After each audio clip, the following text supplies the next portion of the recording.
I know I said the last thing, but the last thing I want to know about, dude, tell me, how did you get Last Comic Standing? Because that's the first I heard about you.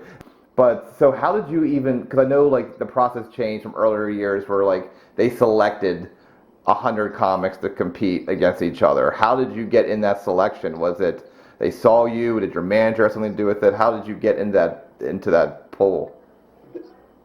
For that, they were only taking submissions from like clubs and managers, Okay. and that's where they put the call out to clubs and managers. And my manager submitted me, and they liked my tape. And then so anybody, if they liked your tape or whatever, they flew you out to perform for the producers, which was really weird, like untaped, untelevised, like just literally like in a club. This is dark, and it's just you know 5 producers sitting in the crowd. And then if they like that, then they invited you back to tape your trial or whatever for the taping. Okay. So I made it to that point. And it was like a weird experience. So I was going to ask that because I know like Last Comic Standing, like in earlier years, got in trouble for funnier comics were kind of put, they weren't good for future episodes as far as like good for TV. Like I feel like that Ant guy was not the funniest guy in one of those seasons, but he was good for TV. Was that similar then?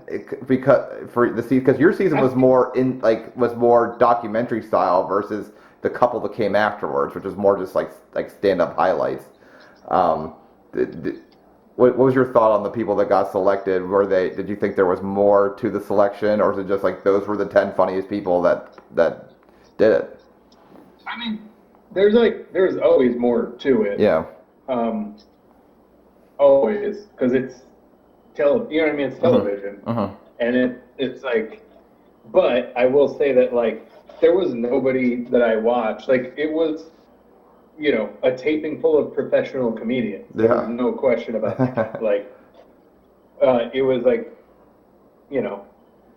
everybody felt legit. I mean, I previously had known 50% of the people I was taping with. Yeah.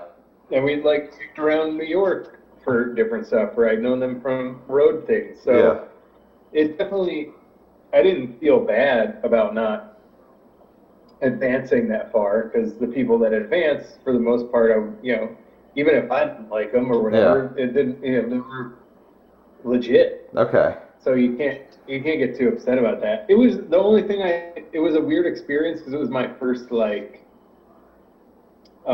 this is television kind of thing, and it's like you gotta ham it up. You can't just, you know what I mean? Yeah. Like it wasn't my energy did not serve me well in that environment.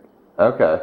Were you nervous between when you taped and when it came out that you thought maybe they would edit you in a shitty way?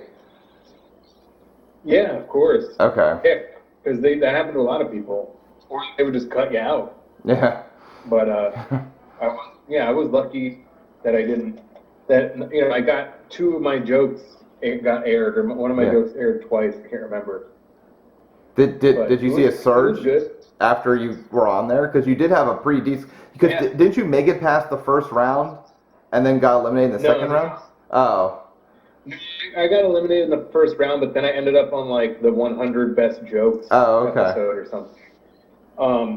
But like after that episode aired, it was weird. I wasn't on TV that long, and I did like Oddball, the side stage at Oddball, and like people were coming up to me like, I saw you, and I did some gig outside DC, in like a DC suburb, in some art center, and it sold out. Oh wow! And it's like, what? and then I'm like, I could have kept that going. I know.